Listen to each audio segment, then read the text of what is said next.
The rain hammered against the windows of my apartment, mirroring the storm raging inside me. Kendrick, a 44-year-old architect in Seattle, had always prided myself on my ability to design spaces that fostered warmth and connection. Yet my own life felt increasingly cold and disconnected.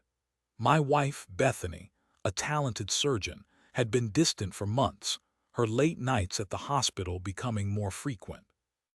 I told myself it was the stress of her demanding job, the endless surgeries, the lives hanging in the balance. I wanted to believe it. We had been married for 15 years, a love story that began in college, blossomed through shared dreams and quiet evenings, and solidified into what I thought was an unbreakable bond. Now that bond felt like a frayed rope, stretched to its breaking point. Just a rough patch, I'd mutter to myself, forcing a smile even when my heart ached with a dull, persistent dread. The first crack appeared subtly. Bethany started taking her phone everywhere, even to the bathroom. She'd flinch if I got too close, her fingers dancing over the screen, quickly minimizing or closing whatever she was looking at. I'd ask her about it casually, but her answers were always vague. Just work stuff, or looking at medical journals. I wanted to trust her, but a knot of unease tightened in my stomach. Then came the unexplained expenses on our credit card. Fancy restaurants I hadn't been to, hotels I hadn't stayed in. When I confronted Bethany, she brushed it off as a mistake, a clerical error. "I'll call the bank and sort it out," she promised, her voice a little too high, a little too quick. But she never did. The statements continued to show the same suspicious charges, mocking me with their silent accusations. The final blow came unexpectedly, delivered not through technology or finances, but through a misplaced scarf. It was a Tuesday morning. Bethany had already left for work, and I was getting ready to head to my office when I spotted it. A silk scarf, a vibrant shade of crimson, lay draped over the back of our living room chair. It wasn't Bethany's. She preferred muted colors, earthy tones that reflected her practical nature. This scarf was flamboyant, audacious, screaming of a different kind of woman. My hands trembled as I picked it up, the silk cool and smooth against my skin. A faint scent clung to it, a musky perfume that was definitely not Bethany's usual floral fragrance. A wave of nausea washed over me, followed by a searing pain that felt like a physical blow. I knew, with a certainty that chilled me to the bone, that Bethany was having an affair. The following days were a blur of disbelief, anger, and a profound sense of loss. I couldn't eat, couldn't sleep, couldn't focus on my work.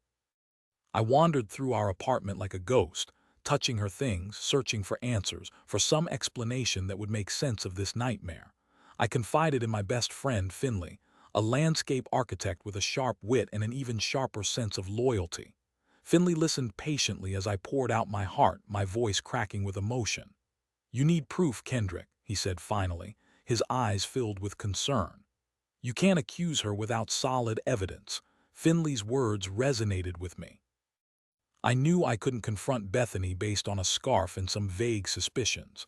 I needed concrete proof, something undeniable that would force her to face the truth. But how? I wasn't a detective. I was an architect, a builder of dreams, not a hunter of secrets. Finley suggested hiring a private investigator. I balked at first, the idea feeling intrusive and somehow dirty. But the thought of living in this limbo of uncertainty, of being constantly haunted by the specter of betrayal, was unbearable. I agreed. The investigator, a woman named Willow, was efficient and discreet. She asked pointed questions, gathered information, and promised to deliver results within a week. The waiting was agonizing. Each day felt like an eternity, filled with anxiety and a growing sense of dread. Finally, the day arrived when Willow called. "I have something for you, Kendrick," she said, her voice professional but tinged with a hint of sympathy. "Can you meet me at my office tomorrow morning?" The next morning, I sat across from Willow in her small, sparsely furnished office, my hands clammy, my heart pounding in my chest. She slid a thick envelope across the table. "This contains photographs and a detailed report of Bethany's activities over the past 2 weeks," she said. "I suggest you look at it in private." I nodded, my throat too tight to speak. I took the envelope, thanked her, and left, feeling like I was carrying a ticking time bomb in my hands. Back in my apartment, I hesitated before opening the envelope. A part of me didn't want to know, didn't want to see the evidence of Bethany's betrayal laid out in stark, undeniable detail. But I knew I had to. I took a deep breath, steeled myself, and tore open the envelope. The photographs were damning. Bethany holding hands with a man I didn't recognize, laughing, kissing him in a park, entering a hotel room together. The report confirmed my worst fears. Bethany was having an affair with a colleague, a fellow surgeon named Jasper. They had been seeing each other for months, meeting for secret rendezvous during her late nights at the hospital. The anger that had been simmering inside me finally boiled over. I felt betrayed, humiliated, and utterly heartbroken. How could she do this to me? How could she lie to me so convincingly, look me in the eye and pretend that everything was fine? I spent the next few hours pacing the apartment, fueled by rage and a desperate need for answers. I knew I had to confront Bethany, but I wanted to do it on my terms, in a way that would expose her lies and force her to acknowledge the pain she had caused. I decided to wait for her to come home, to play the unsuspecting husband for one last night.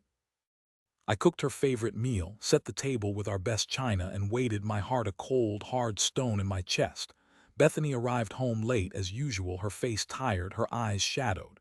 She greeted me with a perfunctory kiss, barely glancing at me. "Sorry I'm late," she said, her voice flat. "It was a crazy day at the hospital." "I made dinner," I said, forcing a smile. "Your favorite," she looked surprised. "Oh, that's nice," she said, but her tone lacked enthusiasm. She sat down at the table, picked at her food, and avoided my gaze. "So," I said, my voice deceptively calm. "How was your day, Bethany?" She shrugged. "Busy, lots of surgeries, nothing you'd be interested in, really," I said, my smile widening but my eyes hardening. "Because I think I might be very interested in what you've been up to lately." She finally looked at me, her eyes narrowing. "What's that supposed to mean?" I reached for the envelope containing the photographs and the report. I slid it across the table towards her. "Why don't you take a look?" I said, my voice now laced with steel. "I think you'll find it enlightening." Bethany hesitated, her eyes darting between the envelope and my face. She slowly reached for it, her fingers trembling. She opened it, pulled out the photographs, and began to look at them. As she flipped through the pictures, her face drained of color. Her eyes widened in shock, then filled with fear. She dropped the photographs onto the table, her hands covering her mouth. "Kendrick," she whispered, her voice barely audible. I can explain." "Explain," I said, my voice rising. "Explain how you could betray me like this. Explain how you could lie to me for months. Explain how you could sleep with another man and then come home and pretend that everything was fine." She started to cry, tears streaming down her face. "I didn't mean for it to happen," she sobbed.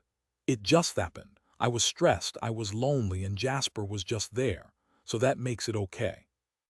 I said, my voice dripping with sarcasm. "Because you were stressed and lonely, you decided to have an affair. Do you have any idea how much you've hurt me?" She shook her head, her body racked with sobs. "I'm so sorry, Kendrick," she said. "I truly am. I love you. I don't want to lose you too late," I said, my voice cold and unforgiving. "You already lost me. The moment you decided to betray me, you lost me forever." I stood up from the table, my heart heavy but my resolve firm. "I want you to leave," I said. "I want you out of my life. I don't ever want to see you again." Bethany looked at me, her eyes filled with despair. "Where am I supposed to go?" she asked. "I don't care," I said. "Just go, and don't ever contact me again." She didn't argue. She stood up, gathered her things, and walked out of the apartment, leaving me alone with the wreckage of our marriage. The divorce was swift and brutal. Bethany didn't contest it, knowing that she had no leg to stand on. I took the apartment, the memories, and the pain. She took her secrets and her shame. In the months that followed, I struggled to rebuild my life. The pain of Bethany's betrayal was a constant companion, a shadow that followed me everywhere I went. I threw myself into my work, designing buildings that were strong, resilient, and enduring, hoping that I could somehow emulate their qualities in my own life. I reconnected with old friends, spent time with my family, and tried to find joy in the simple things that I had once taken for granted. Slowly, gradually, the pain began to subside, replaced by a quiet sense of acceptance. One evening, while attending an architectural conference in Chicago, I met a woman named Corinne. She was a vibrant, intelligent, and compassionate woman, with a warm smile and a genuine interest in my work. We talked for hours that night, sharing our stories, our dreams, and our fears. As I got to know Corinne, I realized that she was everything Bethany wasn't: honest, loyal, and deeply committed to her values. She saw me for who I was, flaws and all, and loved me unconditionally. With Corinne, I found love again, a love that was built on trust, respect, and mutual admiration. We built a life together, a life filled with laughter, adventure, and a deep sense of connection. Years later, I received a letter from Bethany.